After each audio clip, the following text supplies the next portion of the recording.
ça Bonjour, va? bonjour Elodie, ça va? Bon, comment ça a été, l'été? Les vacances et tout ça? T'as pris des vacances? Non, non, non, j'ai travaillé. J'ai travaillé sur des projets, donc pas de vacances. Les vacances, Pas je de pense je les prendrai en janvier. Non, en général, c'est un peu plus calme en janvier. Ça marche. Bah, en tout cas, bienvenue dans l'émission. Je Merci. suis très ravie de te recevoir. Donc, la tradition dans l'émission, c'est que l'invité se présente et nous raconte en fait un peu son histoire de comment il ou elle est rentré en contact du Web3, du Bitcoin, de tous ces objets un peu curieux.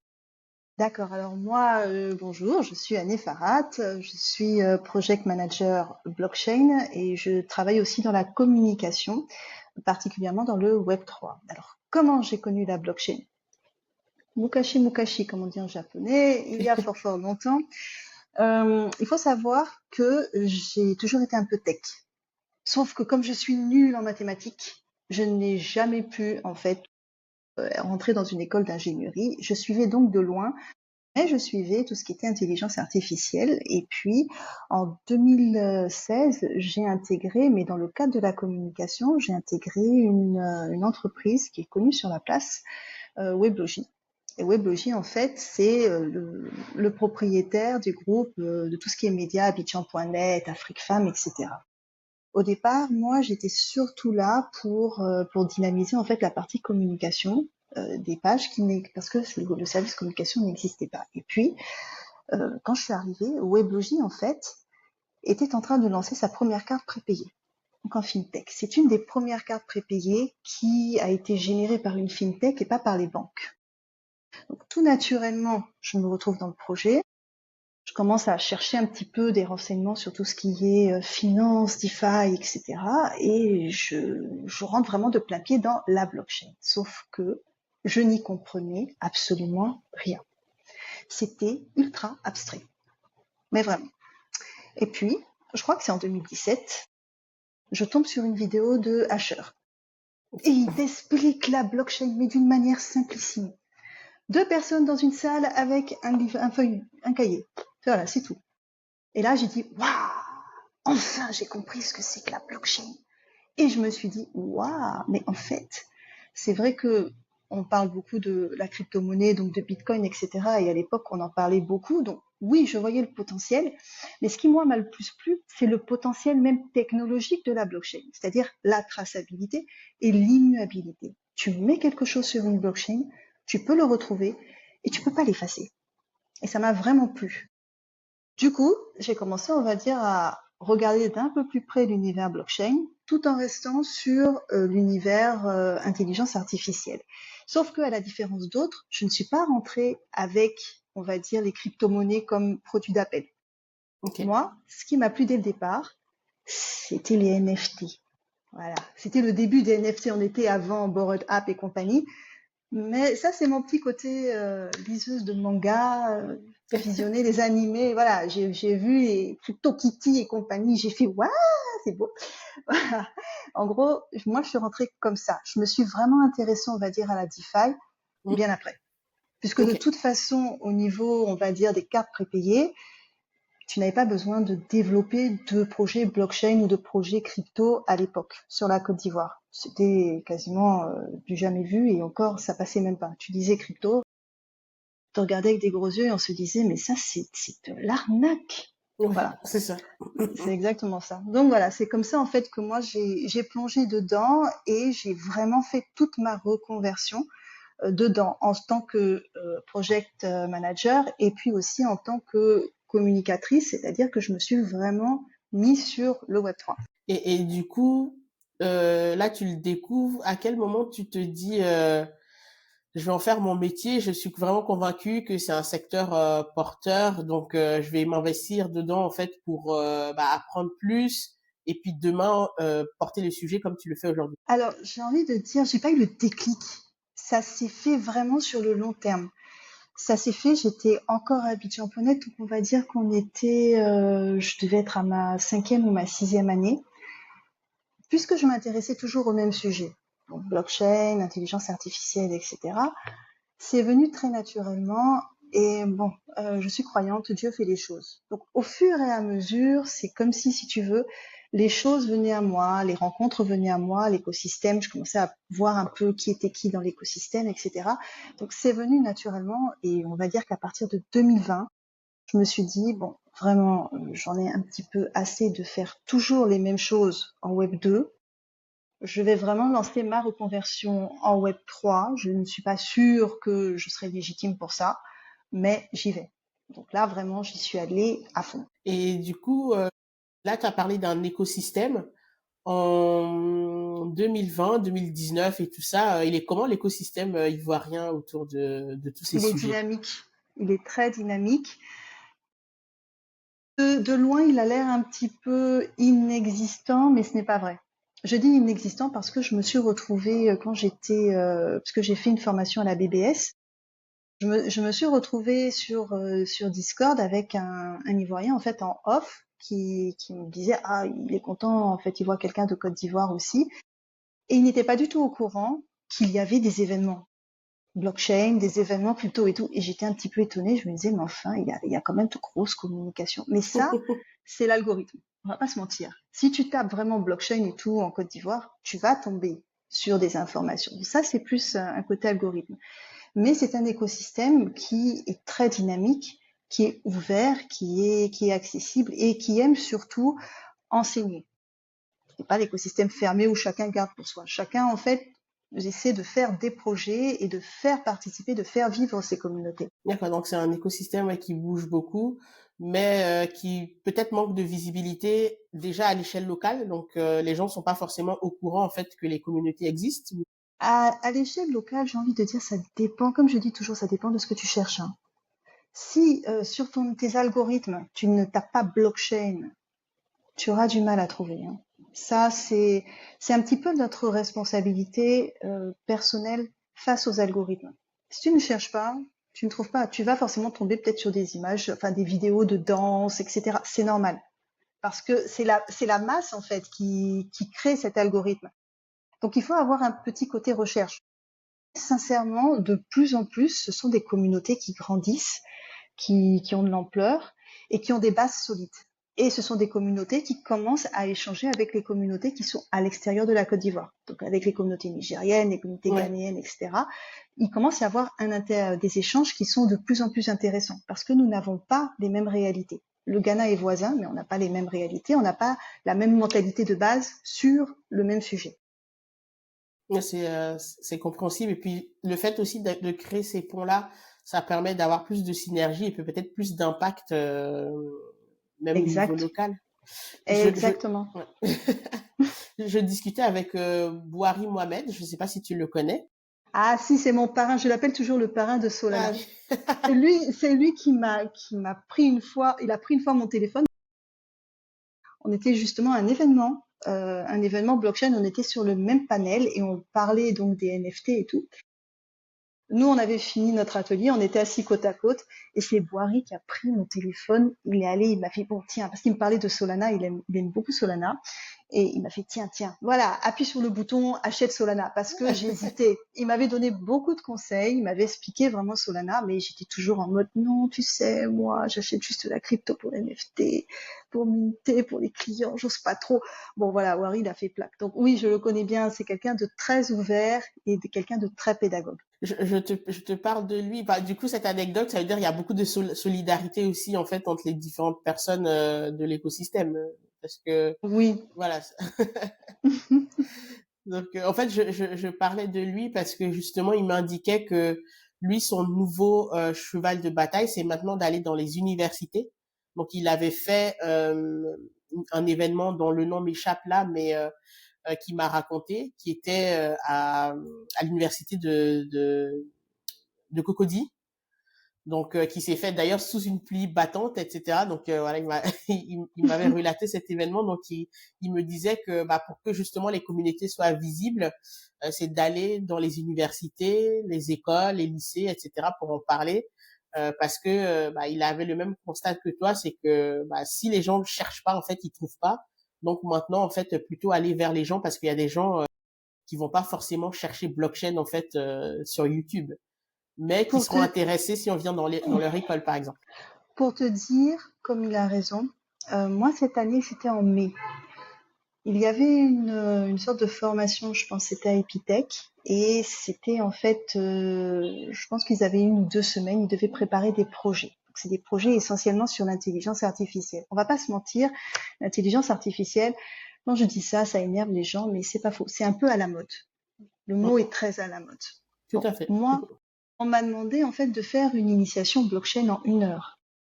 Si tu veux, les programmeurs, les jeunes programmeurs, eux, ils ont des projets qu'ils montent, qu'ils vont présenter à un jury, et ils avaient droit donc à je dirais, des ateliers en plus. Et moi, c'était l'atelier blockchain. Alors déjà, je suis arrivée en mode 1 heure pour parler de la blockchain.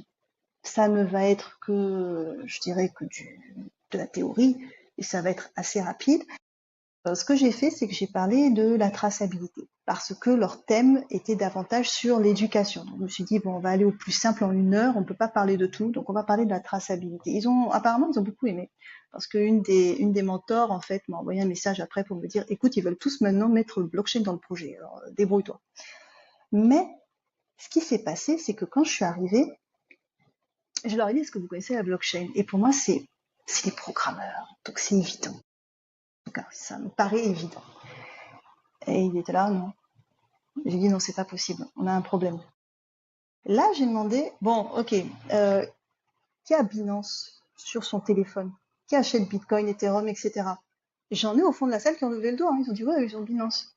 Je dis mais si vous avez Binance, si vous avez de la, mais c'est que vous avez la blockchain, vous savez ce que c'est qu'une blockchain.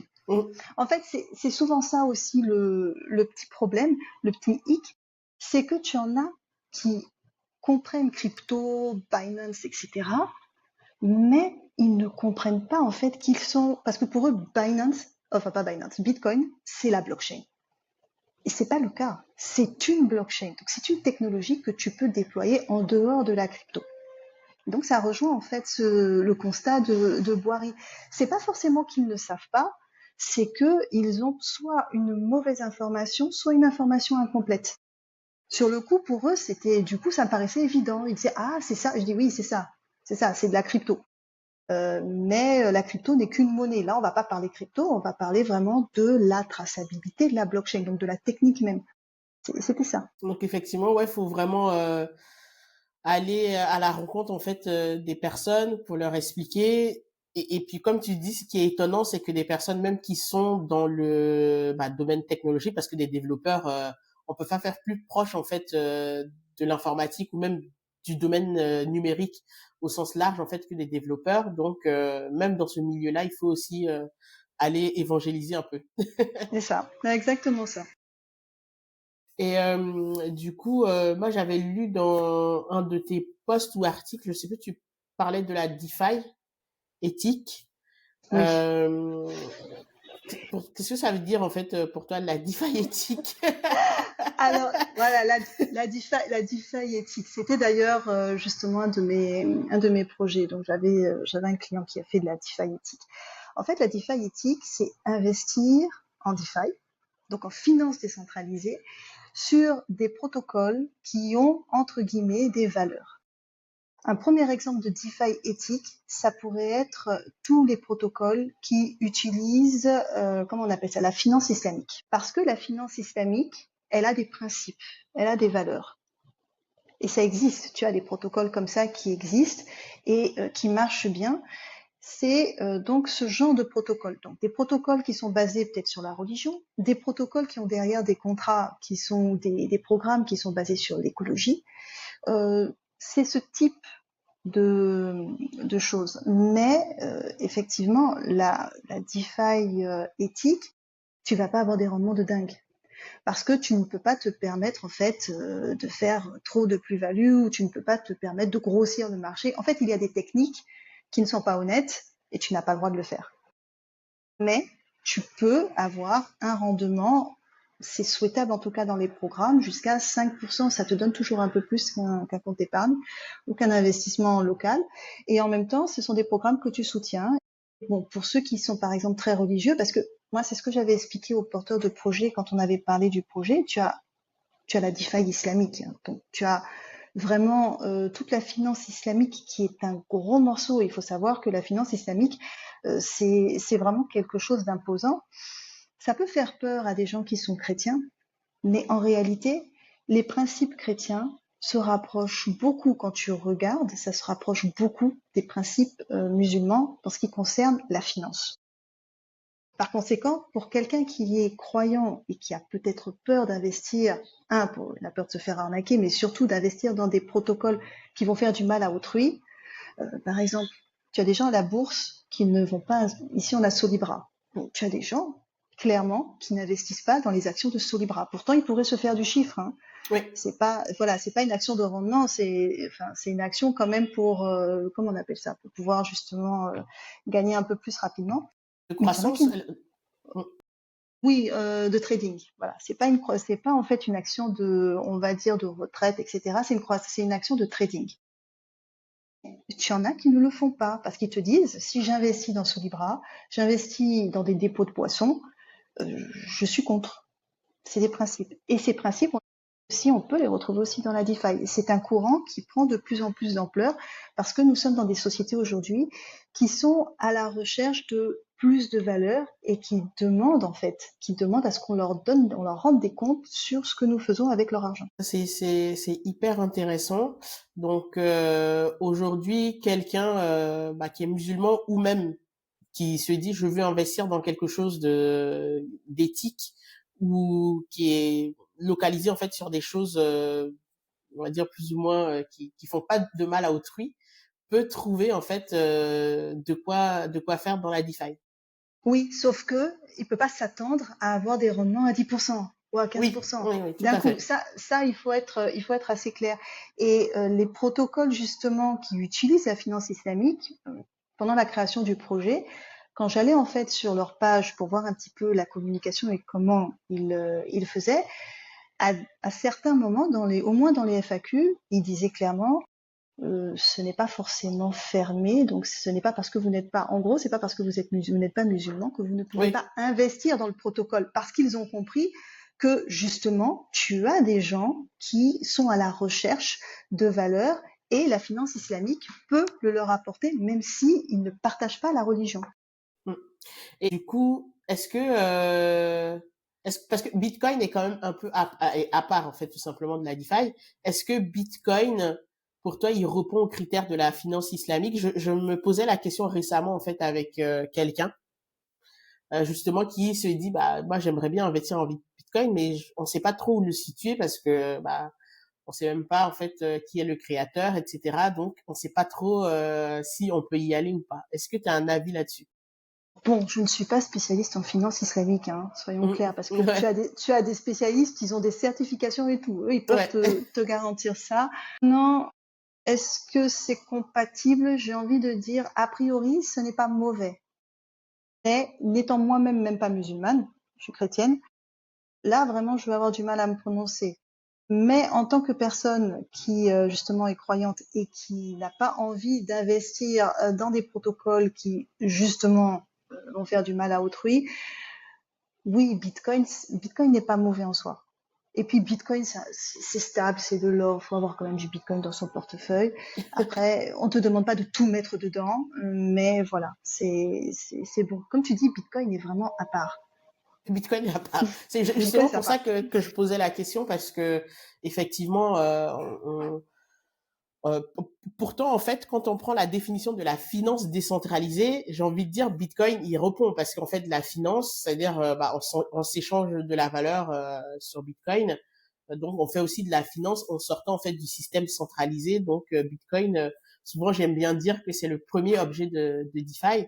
Mais quand on entend par DeFi, en fait, comme on l'entend aujourd'hui dans l'univers Web3, c'est enfin, Bitcoin n'en fait pas partie, quoi, parce qu'on a des protocoles avec des yields, etc. Ouais, parce que c'est la jungle. DeFi, c'est la jungle, hein. Moi, quand j'ai commencé vraiment à m'intéresser à la DeFi, je regardais tous les protocoles, les techniques et tout. J'avoue, hein, je m'en sortais pas. Je me disais, mais qu'est-ce que c'est que cet univers? Mais il y a tellement de choses en même temps. Et pour quelqu'un qui, comme moi, a besoin, pour vraiment comprendre, d'aller à des choses simples, c'est pour ça que même en formation, souvent, j'emploie moi-même des images qui sont ultra simples, NFT, les tokens fongibles, non fongibles, j'en arrive à Mm. parler de sacs de riz, c'est pour te dire. Je suis tellement terre à terre que il y a des techniques, je suis en mode de feu. C'est quoi cet univers?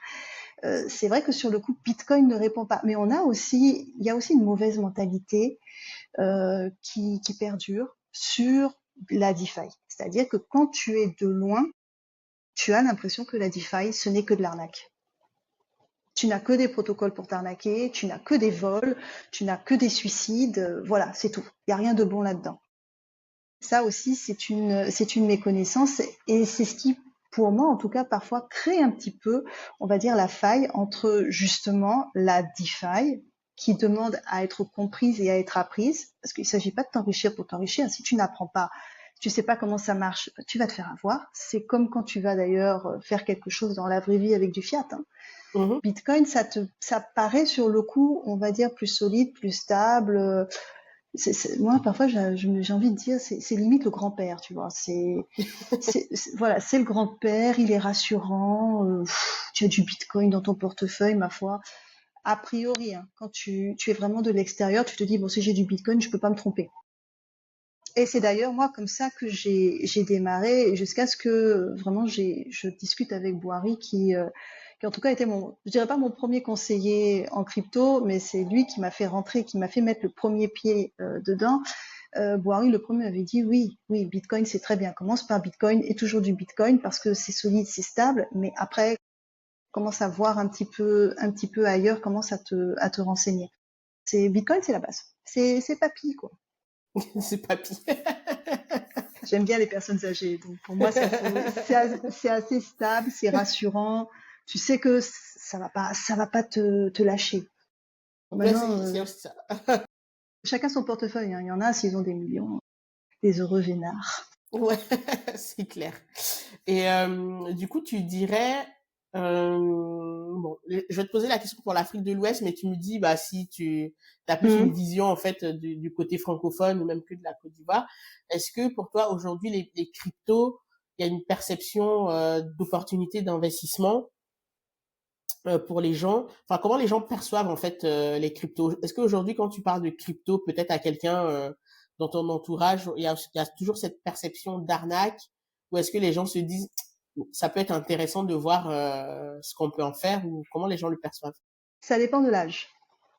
Ça dépend de l'âge. Quand tu parles à des jeunes, quand je dis jeunes, on va dire qui ont la vingtaine, des étudiants, ah, là c'est une opportunité de financement juste incroyable parce que ils sont en fait justement les nouvelles générations, elles ont compris que c'est bien d'épargner, mais il faut aussi investir. Et la crypto leur permet d'investir facilement. Tu n'as pas toujours accès aux banques qui vont te permettre d'avoir accès ensuite au marché boursier, etc. Donc c'est facile et tu as des rendements qui sont élevés. Maintenant, tu as des personnes qui sont beaucoup plus âgées. Soit ils étaient déjà dans la crypto, donc il n'y a pas de souci. Soit non. Quand tu leur parles, quand je dis ça, j'ai envie de dire à partir de allez, 45 ans, sachant que j'ai la quarantaine, donc ça va le faire. Eux, ils vont te dire, mais c'est de l'arnaque, ça ne va pas. Et là encore, ça dépend, parce que je te disais tout à l'heure, avant qu'on commence, moi je prends des cours du soir. Je prends des cours du soir, je suis avec de jeunes étudiants. J'en ai un, par exemple, quand il a découvert que je travaillais un peu dans le milieu au niveau des projets blockchain. Lui, il investit. Il investit pas mal. Mais lui-même, sa réaction, c'était non, mais en fait, on n'aime pas trop investir dedans parce que c'est de l'arnaque. Voilà. Mais de manière générale, les jeunes sont plus attirés parce que quelque part ils ont compris qu'ils vont avoir des rendements plus faciles, plus rapides et c'est plus accessible qu'une banque. Par contre, le côté arnaque, ça, c'est irrémédiable et on va avoir du mal à le changer parce que la presse ne parle que de ça. Moi, quand on m'envoie des articles, des vidéos de propriétaires de crypto qui se font découper le doigt et qui ont été kidnappés, etc., en me disant mais c'est dingue votre univers, c'est de la folie. J'ai envie de leur dire mais c'est qu'un cas particulier, mais bon c'est voilà un cas particulier malheureusement, mais c'est pas tout le monde qui va faire ça. Et dans ce que tu disais, j'ai noté aussi une autre partie. C'est vrai qu'il y a le côté épargne-investissement. l'épargne en fait qui est boostée par l'investissement. Mais il y a le côté aussi inclusion financière, de se Oui, dire bah les banques bah c'est pas inclusif, donc c'est plus compliqué en fait d'accéder à la banque, mais via les cryptos on peut plus facilement accéder bah, à un marché international ou directement à de l'échange aussi.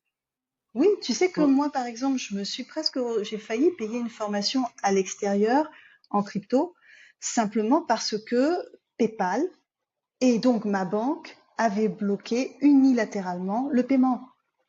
PayPal avait même bloqué le compte du formateur pour 6 mois. Alors, Dieu merci, il n'utilise pas réellement le compte PayPal, c'est à cause de moi, hein, parce que sinon lui, il voulait passer sur Stripe. Mais bon, comme je suis en Côte d'Ivoire, on est un peu limité.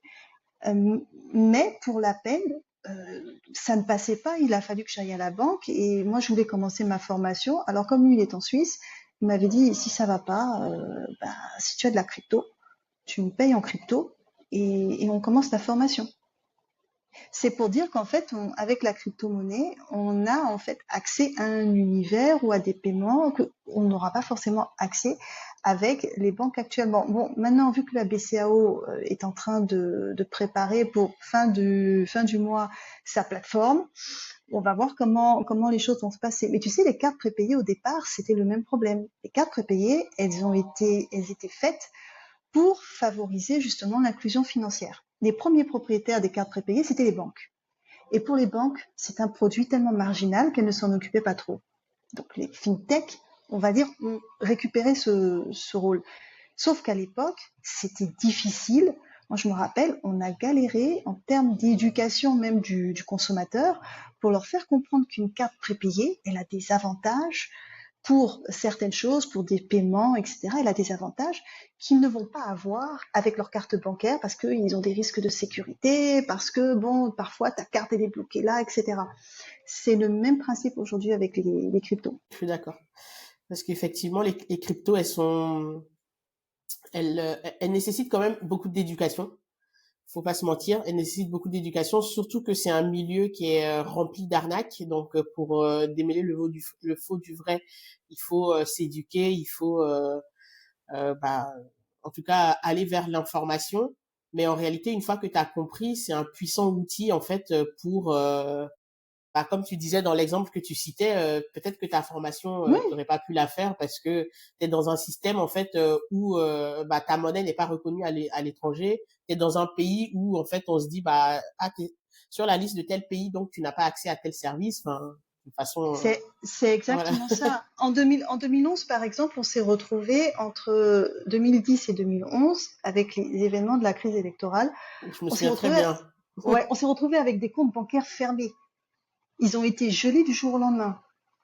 Mais ça a été la folie. Et ça a été la folie à la réouverture.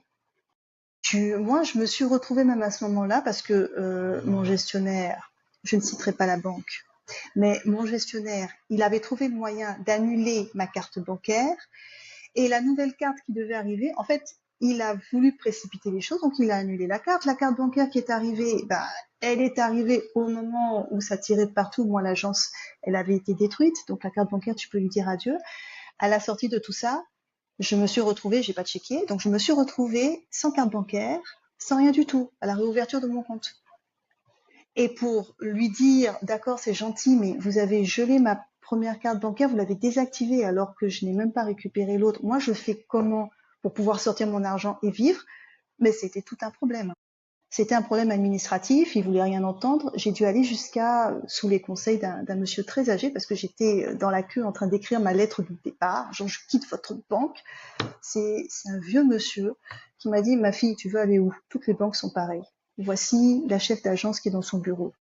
Tape à sa porte, explique-lui ton problème. Ça, c'était le conseil de ce monsieur et il avait parfaitement raison. Mais sur le coup, et effectivement, la chef d'agence, elle a fait réactiver ma carte parce que la carte était encore valide. C'est juste que Oui. lui, il était dans son zèle. Mais tu te retrouves mais complètement perdu. Alors que si on avait pu à ce moment-là utiliser de la crypto, même pour acheter des affaires et tout, bah écoute, le temps que les cartes soient réactivées et tout ça, ben, moi j'aurais pu m'en sortir. Est-ce que tu peux garantir que tu vas taper à la porte, qu'on va te recevoir et tout? Non. Non. C'est parce que là, c'était assez exceptionnel. On était deux agences en une, puisque moi, j'étais sur l'agence, mon agence ayant été brûlée, ils nous ont déplacés sur une autre agence. La situation était exceptionnelle. C'est comme ça que j'ai pu taper comme ça à la porte et dire, excusez-moi, madame, j'ai un problème. Mais dans la réalité, dans le circuit, non, c'est pas évident. Bah oui, t'es souvent seul et puis les institutions bancaires, on va dire, c'est des mastodontes. Donc, toi, petite personne, en fait, avec tes quelques milliers d'euros ou de francs CFA, Voilà. et tu as rarement accès aux personnes qui peuvent débloquer, en fait, ton compte comme ça, alors qu'avec les cryptos, du coup, d'où le côté self-custody, en fait, de la crypto. Parce qu'effectivement, la crypto que tu détiens, on va dire, en propre sur ton wallet, c'est celle-là qui peut éventuellement te sauver, en fait, quand ça coince, quoi. Exactement. Et cette affaire de, comment je dirais ça, bon, on parle de blanchiment d'argent, on dit c'est pas traçable et tout. Non, c'est faux, c'est traçable. C'est juste que, oui, on n'a pas ta pièce d'identité. Ça, je suis d'accord. On a un numéro de wallet. Mais le fait, par exemple, si j'avais payé la formation avec de la crypto, ça aurait été tracé. Bien sûr. Voilà, on aurait eu chacun une preuve que de l'argent a circulé. Ce n'est pas, la crypto n'est pas forcément hors la loi et elle n'est pas en dehors du système. C'est un système d'accompagnement. J'ai envie de dire, c'est vraiment de l'accompagnement des monnaies traditionnelles de nos fiat. Ça peut être de l'accompagnement pour du CFA. Tu peux pouvoir rentrer, ça devrait d'ailleurs être, j'ai pas envie de dire systématique, mais ça devrait être beaucoup plus possible aujourd'hui. Tu rentres par exemple, on disait tout à l'heure la boulangerie, je vais à la boulangerie, et si j'ai envie de payer en crypto, ça devrait être possible. Ouais, sans que, je veux dire, ça ne pose des problèmes administratifs avec les impôts au boulanger. On Tout à devrait fait. pouvoir, on Mm. devrait pouvoir faire ça. Et quand on parle d'arnaque, euh, c'est comme pour tout. Si tu écoutes un influenceur qui n'est même pas habitué à parler crypto, qui est à Dubaï et qui te dit waouh, il y a un super NFT qui vient de sortir, j'ai investi, blablabla, allez les gars, investissez. Excuse-moi, c'est comme si tu écoutais quelqu'un qui te disait va prendre des actions sucrivoires, prends tout ton portefeuille, mets tout sur sucrivoire, tu vas voir, ça va marcher. Ceux qui font la bourse des valeurs ici, je pense qu'ils seront d'accord avec moi, ça dépend de ton profil et on te demande en plus de t'éduquer. On te Tout à demande de fait. chercher, de comprendre. Ben, c'est pareil avec la crypto-monnaie. Si tu veux investir, apprends et il y a des formations. Il y a des formations payantes, il y a des formations gratuites et il y a des influenceurs. On a tous commencé à apprendre sur YouTube. Tu as des influenceurs qui te donnent des conseils. Bon, moi, par exemple, voilà, Asher, c'est grâce à lui que je sais ce que c'est qu'une blockchain. Quelque part, c'est lui qui m'a mis le pied dedans parce qu'il explique simplement. Et surtout, il va pas te mentir et te dire, oh non, vas-y, investis sur telle action. Non. Il y a souvent même des gens ont du mal à se dire, ah tiens, je vais payer peut-être, je sais pas, souvent une petite formation, 100 euros ou 200 euros, je sais plus combien ça fait en francs CFA, mais en tout cas, investir en se disant, bah, je me forme avant d'aller investir des plus grosses sommes, en fait, là-dessus. Ils ont du mal à faire ça. Ils se disent, non, non, moi, j'ai vu la vidéo de je ne sais qui, donc je vais aller directement investir. Et puis souvent, en fait, dans ce genre de cas, ça finit mal. Mais tu vois, ça revient. En fait, ça, c'est plus un problème de mentalité. Par exemple, quand moi j'ai fait la formation, on s'est retrouvé à parler traçabilité. À un moment, on s'est retrouvé à parler NFT. Mais c'était vraiment très rapide parce que c'était pas le sujet. J'ai un des étudiants, quand j'ai quitté la salle, c'était le moment de la pause, genre midi 30, etc. J'ai un des étudiants qui s'est approché de moi et qui m'a demandé de bien lui expliquer les NFT, parce que pour lui, aujourd'hui, les images qu'on met sur OpenSea, etc., c'est avant tout de l'arnaque. Je lui dis non, c'est de la spéculation, c'est un peu différent. Mais en fait, il a eu ce réflexe de s'approcher pour comprendre et ne pas rester dans son petit univers et dans son carcan. Et ça, c'est une mentalité. Il y a des gens, ils sont prêts à aller chercher, et il y en a qui sont juste pas prêts. C'est vrai. Effectivement, je suis d'accord, c'est une question de mindset. Alors, je vais parler d'intelligence artificielle un Ah peu. ah. Donc, voilà, tu l'évoquais tout à l'heure, effectivement, l'intelligence artificielle, bah, on peut dire que c'est une mode. En tout cas, ça a le vent en poupe aujourd'hui. Donc, c'est vraiment le sujet du moment, qui a même éclipsé un peu le sujet de la blockchain aussi. Donc, est-ce que tu peux nous en dire plus sur l'intelligence artificielle centralisée versus décentralisée? Comment tu vois les choses? D'accord. Alors oui, ça a éclipsé la blockchain. En réalité, ce sont deux écosystèmes qui marchent ensemble et qui s'interconnectent beaucoup. Tu as quand même des investisseurs blockchain qui investissent en IA et vice-versa, parce que l'IA, elle a besoin, mine de rien, de la puissance de calcul d'une blockchain. Et la blockchain l'aide à protéger ses données. Maintenant, au niveau des IA centralisées et décentralisées, tu vois ce qu'on appelle les IA centralisées. Je te rappelle, dans l'article, on en avait parlé en off, j'avais appelé ça des murailles. Ouais. Voilà. Donc, dans le vocabulaire militaire, une muraille, c'est solide et ça défend. Ça défend bien. D'accord ? Ce genre d'intelligence artificielle, c'est OpenAI, Amazon, et puis tu as Anthropic. Donc, ce sont les gros groupes. D'accord ? Google. Voilà. Ça, c'est les gros groupes. Leur intelligence artificielle, eh bien, nous les payons pour leur offrir nos données sans avoir évidemment la moindre garantie de ce qu'ils vont faire avec. Et d'ailleurs, ils ne nous demandent pas notre avis, clairement. Ensuite, nous n'avons pas notre mot à dire sur la gestion, j'ai envie de dire, de l'intelligence artificielle. Tu n'as rien à dire sur ChatGPT 4, en fait. Si demain il a envie de te couper l'image, bah, c'est tant pis pour toi. Voilà, point barre. En plus, au niveau, si tu regardes bien, d'un point de vue économique, au niveau des tarifs, c'est très Web 2. Donc, c'est du marketing basique. Tu as la formule free, la formule pro, voilà. C'est vraiment le classique. Les utilisateurs sur ce genre d'intelligence artificielle, quand tu les mets dans un projet, tu vas quand même avoir des équipes qui sont larges. Par contre, ce qui est bien, c'est que tu auras peut-être moins de coûts à prévoir à l'arrivée, et en plus de ça, c'est très sécurisé. Même si c'est des passoires, hein. OpenAI a ses faiblesses, mais c'est sécurisé. Ça, c'est ta muraille.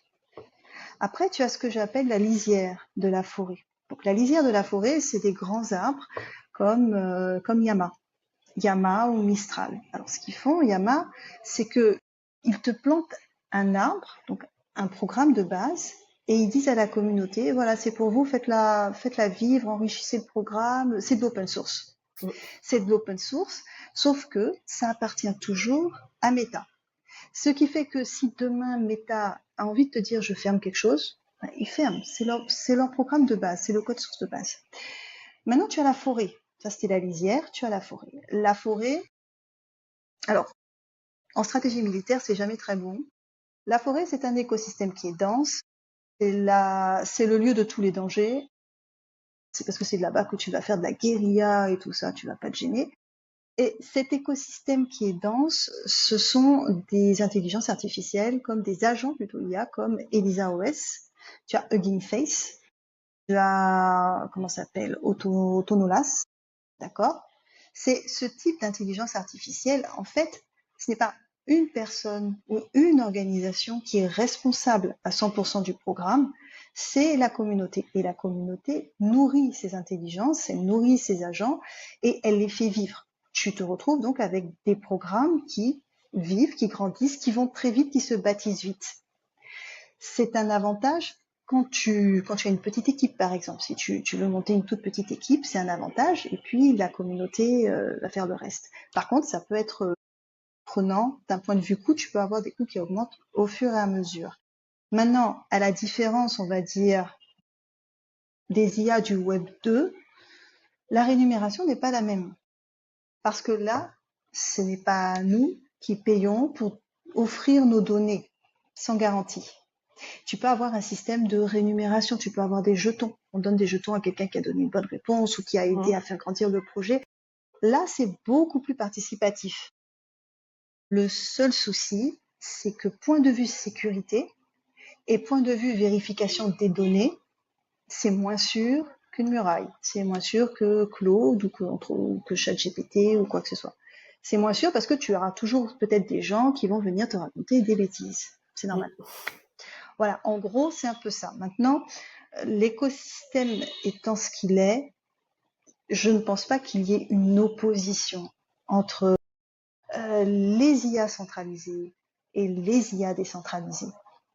À terme, Ce sont en fait deux types d'IA qui vont combiner le meilleur qu'elles ont pour créer des IA qui seront beaucoup plus robustes, qui seront beaucoup plus modulables et qui vont en fait vraiment s'adapter aux besoins de ceux qu'elles servent. Parce que l'intelligence artificielle ne devrait pas être là pour remplacer quelqu'un comme on le voit en ce moment. Et est-ce que tu penses que les blockchains telles qu'elles sont faites aujourd'hui ont assez de robustesse?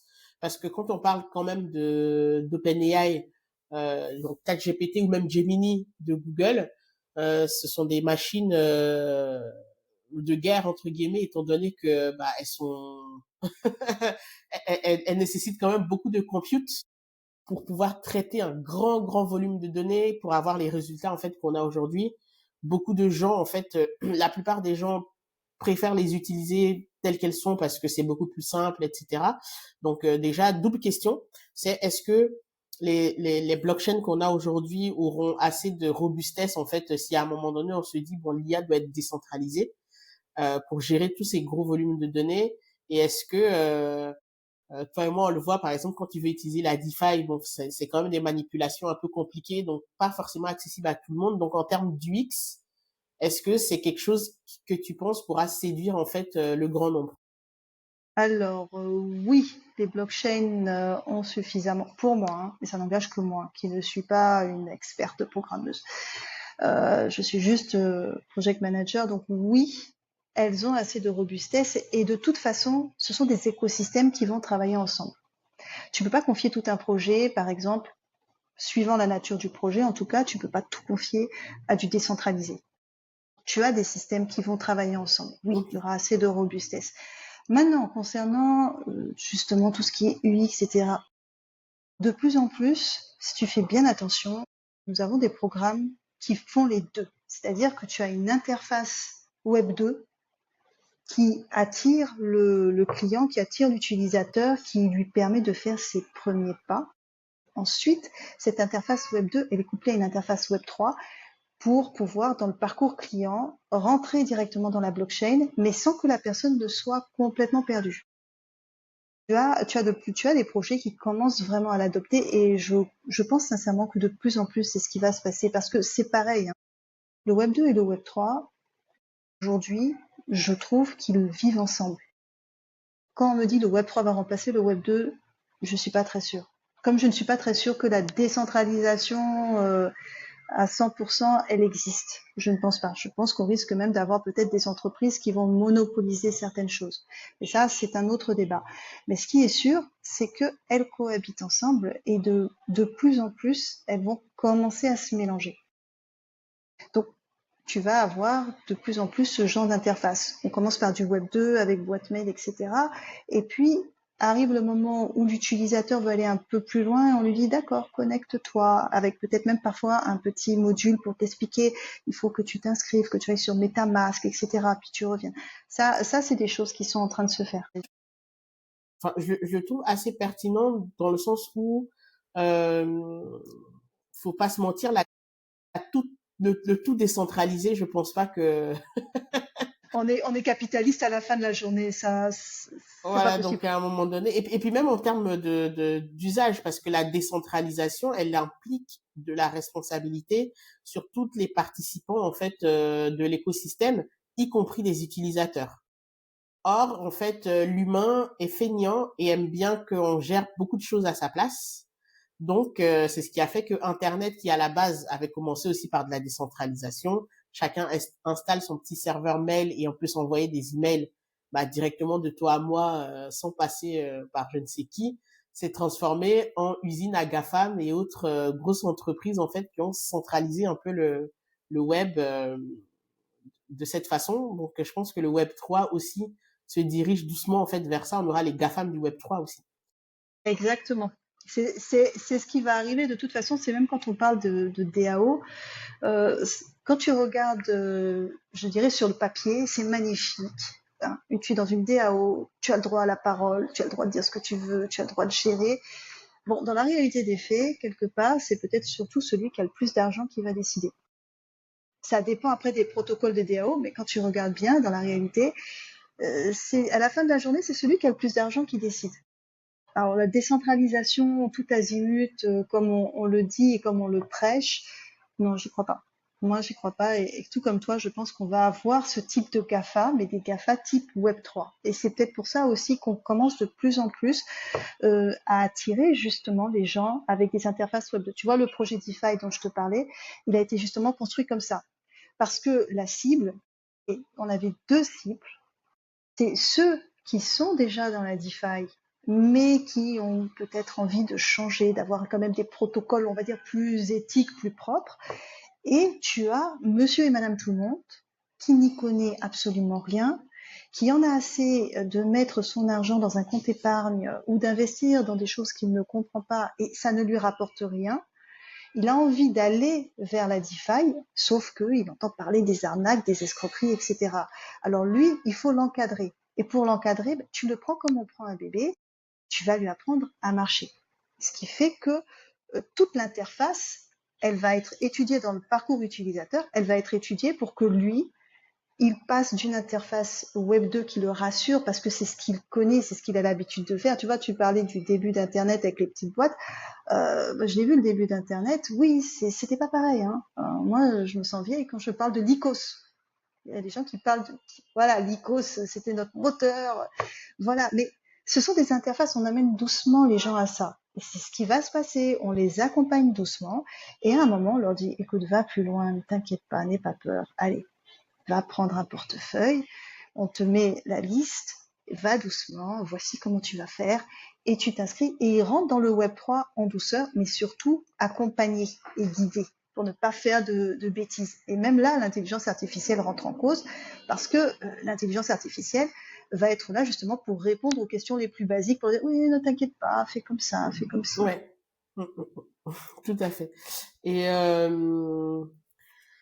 et du coup, est-ce que dans ces sujets-là, aujourd'hui, tu penses que les États en Afrique de l'Ouest et tout ça sont assez sensibilisés pour se dire, attention, il y a une vague qui se prépare, quelque chose en fait qui est en train de changer, donc il faut qu'on soit avant-gardiste en fait là-dedans, ou pour l'instant c'est loin de leurs préoccupations. Non, c'est pas loin de leurs préoccupations, ça fait partie de leurs préoccupations. Après, est-ce qu'ils voient ça comme une vague avant-gardiste? Je ne pense pas. En fait, ils voient surtout aujourd'hui le problème des données, la souveraineté des données. Donc, les data centers qui ne sont pas forcément sur place ou les data centers qui ne sont pas forcément complets. Ça, c'est, je pense, la plus grosse préoccupation. Sur le coup, si avant-gardiste, tu penses au Web3, non, ils y sont pas encore. Ils en sont encore vraiment aux agents IA centralisés. C'est d'ailleurs pour ça à Ouais, l'époque que j'avais fait l'article, parce que l'idée c'était de vulgariser un petit peu. Parce que de toute façon, monsieur et madame tout le monde, tu lui dis IA, on te dit ChatGPT. Aujourd'hui, tu rentres dans un bureau.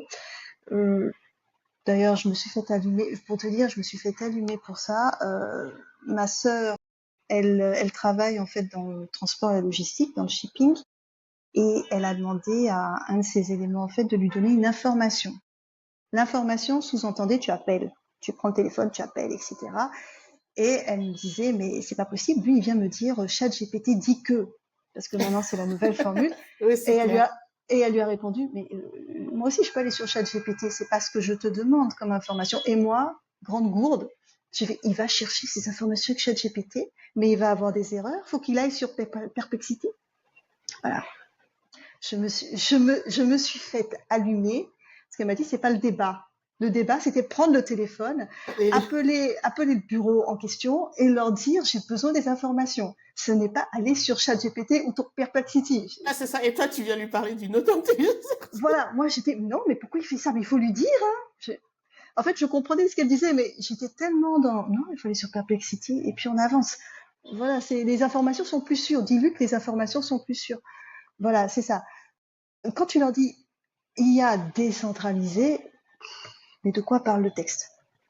c'est ça. mais, mais je pense qu'aujourd'hui, les États, je pense même pas, c'est une certitude, les États sont conscients. Ils sont conscients que l'enjeu, c'est vraiment les données, la collecte des données et la souveraineté des données, c'est-à-dire garder les données et à la limite je dirais les données, etc., mais suivant vraiment le désir du pays en question, c'est garder sa souveraineté dessus. Et non pas finir comme nous en Afrique avec Meta qui décide d'utiliser nos données pour travailler, entraîner son intelligence artificielle sur Facebook, alors qu'en Europe, avec le RGPD, on vous a demandé votre avis. Nous, on nous a pas demandé notre avis. On demande notre avis, mais c'est plutôt souvent, ils acceptent de payer les amendes et de passer outre, en fait, la loi. Oui, alors ils vont se faire rattraper un moment comme Apple, parce que si tu te rappelles, Apple, pendant très longtemps, avait refusé de mettre les ports USB-C. Donc ils étaient prêts à payer toutes les amendes, mais bon voilà, inflation faisant, amendes devenant de plus en plus chères, Apple est passé à USB-C. Voilà, c'est tout. Et à un moment, c'est ce qui va se passer. Ils seront obligés. Hein. Enfin, je pense, j'espère. Bah, en tout cas, c'est vrai que le sujet de la souveraineté numérique en Afrique, elle est aussi complexe. Enfin, je dis en Afrique, mais on va prendre le cas précis de la Côte d'Ivoire parce que je pense que tous les pays ne se valent pas en fait à ce Ouais. niveau-là. C'est bah, l'avance technologique parce qu'à un moment donné, en fait, si mettons le gouvernement ivoirien veut mettre en place un système à base d'intelligence artificielle pour simplifier certains processus, bon, la technologie, en fait, pour la faire, tu es quasiment obligé d'aller la chercher à l'étranger. Donc, à partir de là, ça devient un peu compliqué. Mais tu peux toujours le faire dans un cadre réglementaire qui te permet de Euh, protéger tes données. En fait, c'est surtout ça. C'est pouvoir le faire, ça se fait, mais c'est pouvoir le faire dans un cadre qui est réglementé et qui fait que l'État de Côte d'Ivoire jouit pleinement de ces données et n'a pas de compte à rendre sur ces données à un prestataire extérieur. C'est surtout ça en fait l'idée de la souveraineté. C'est pouvoir dire demain, je fais ce que je veux de mes données et vous n'avez pas à les utiliser sans mon accord. C'est vrai. On arrive petit à petit vers la fin de l'heure, mais du coup, je te garde encore un peu parce que j'ai quelques questions. D'accord. Maintenant, on va sortir la boule de cristal. C'est voilà, le moment, Madame Irma, pour se projeter 5 ans en avant. Pour toi, à quoi ressemblerait l'écosystème intelligence artificielle et blockchain dans 5 ans en Afrique de l'Ouest? Je vois un très beau mélange. Je vois un très beau mélange parce que nous avons des projets. Nous avons des projets qui sont de plus en plus bien faits, qui sont de plus en plus fins, qui répondent vraiment à nos besoins, à nos réalités. Nous avons des professionnels qui savent ce qu'ils font, qui n'ont pas de compte à rendre à qui que ce soit. Et je vois vraiment un avenir où l'intelligence artificielle, la blockchain vont d'ailleurs en Afrique et en Côte d'Ivoire, vu comment ça se passe, vont commencer à se mêler de plus en plus. Donc on va avoir de plus en plus de projets qui vont embarquer les deux, ce ne sera pas une opposition, loin de là, et qui vont répondre à des sujets qui sont vraiment sensibles pour nous. Donc, tu as l'inclusion financière, tu as l'éducation, parce qu'on a quand même un taux d'analphabétisation qui reste important. Tu as la santé. La santé aussi, c'est un point qui est crucial. Donc, ce sont des sujets, en fait, ces solutions vont y répondre. Bon, moi, personnellement, je reste optimiste dessus. Et pourtant, Dieu sait que je suis pessimiste de nature. Mais je vois de très belles choses. Dans 5 ans, peut-être même moins pour certains projets, mais je vois de très belles choses. Super. Et est-ce que, si on revient au débat du début avec le marché crypto, est-ce que tu penses que voilà, bon, on va dire les particuliers, bon, mais les entreprises, parce qu'on parlait de l'inclusion financière que les cryptos peuvent apporter, donc le fait bah, de pouvoir commercer à l'international, est-ce que tu penses que les entreprises ivoiriennes vont se d'ici 5 ans saisir le sujet? Je sais que l'intelligence artificielle, ça, c'est no-brainer parce que bah, ça fait tellement de bruit que Ouais. forcément les gens ils vont l'intégrer dans leur processus.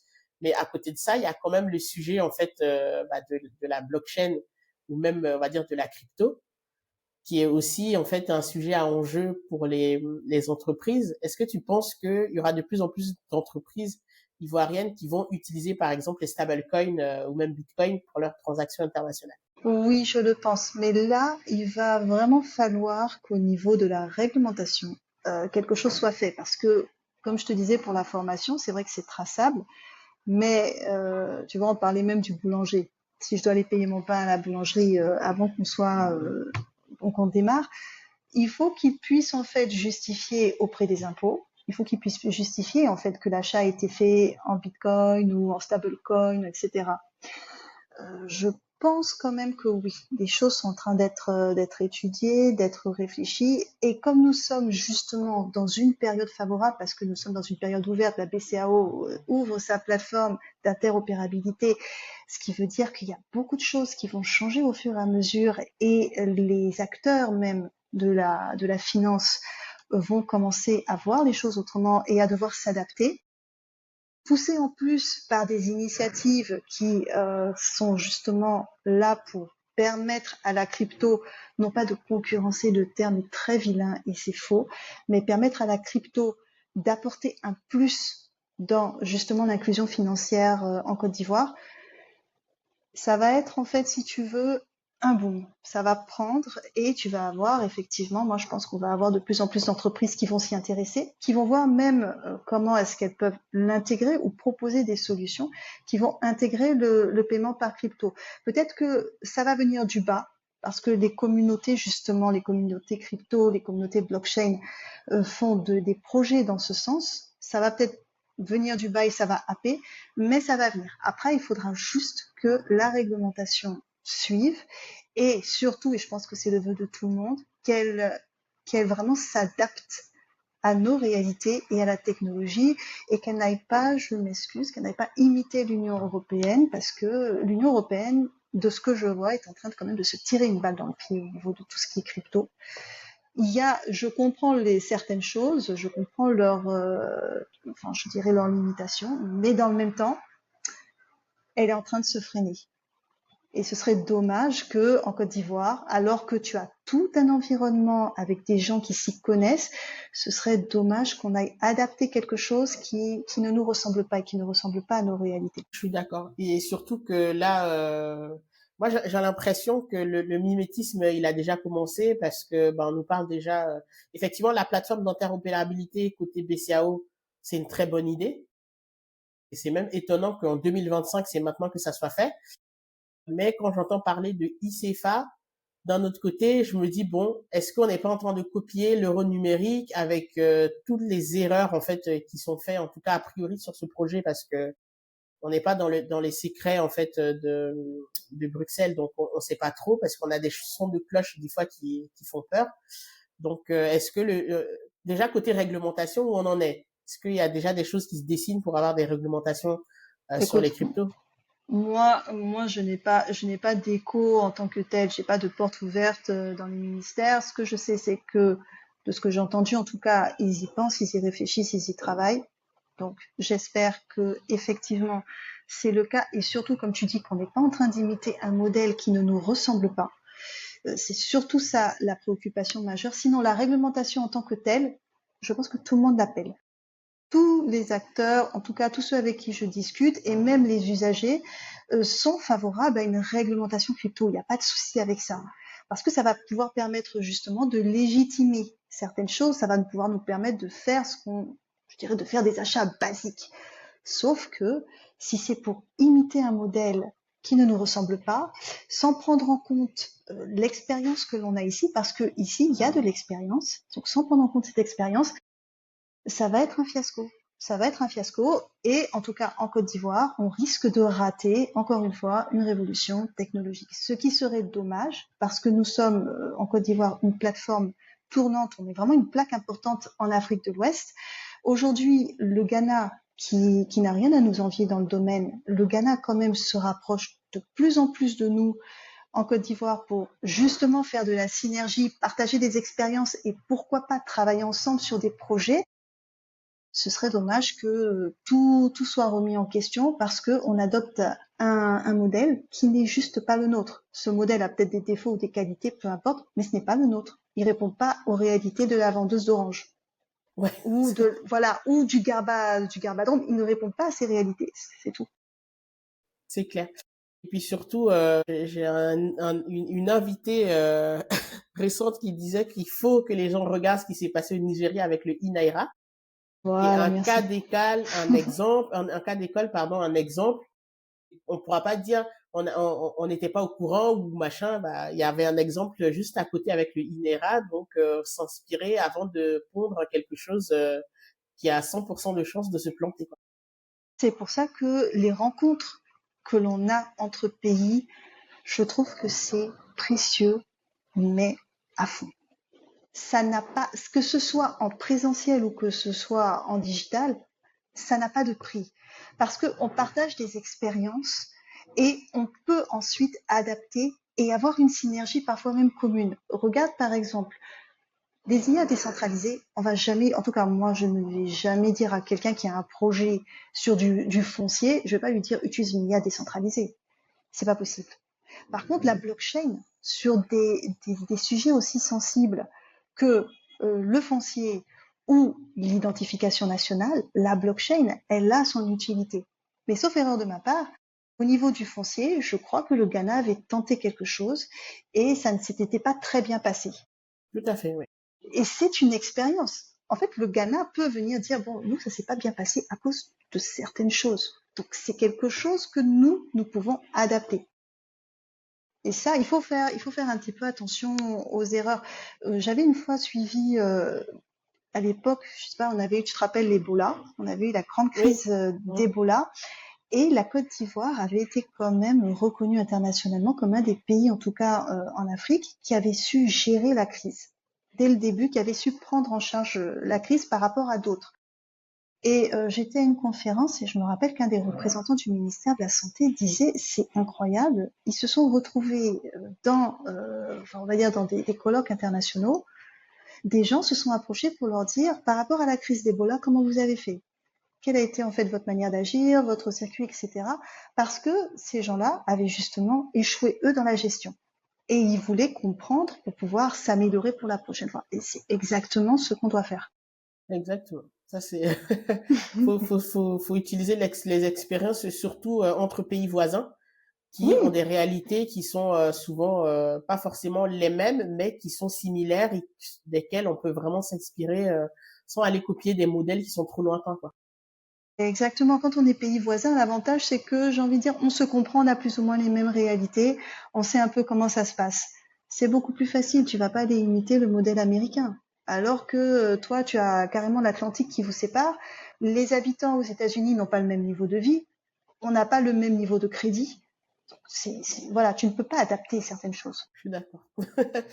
En tout cas, merci beaucoup, Anné, de cette Merci, super Elodie. interview. Donc là, le temps file, mais est-ce que tu peux nous dire où on peut te suivre? Quels sont tes projets à venir? Quelle est ton actualité du moment? Alors, vous pouvez me suivre sur LinkedIn principalement, sur X, mais X, j'avoue, j'ai laissé en jachère pendant longtemps, mais ça va, je vais reprendre un petit peu dessus. L'actualité, alors, ce mercredi, j'ai un webinaire sur les NFT avec 60 Digital et j'aurai un atelier vendredi sur justement la blockchain et l'art parce que je propose une solution qui permet justement de tracer les œuvres d'art physiques sur la blockchain et d'apporter un revenu additionnel à l'artiste. Donc ce sera l'occasion pour moi d'expliquer ça.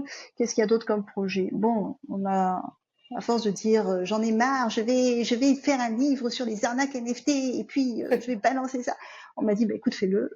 Donc oui, peut-être qu'il y aura un livre sur les NFT dans l'art, juste pour expliquer que ce n'est pas l'Eldorado, parce que quand je parle à mes futurs clients, ils voient tout ça comme l'Eldorado qui va sauver la culture africaine. Non, pas forcément. Voilà, donc c'est ça, c'est un peu ça. Voilà, je pense que c'est surtout ça. Super, merci beaucoup, Anné, et puis bah, à la prochaine. À la prochaine, merci Elodie. Bye bye.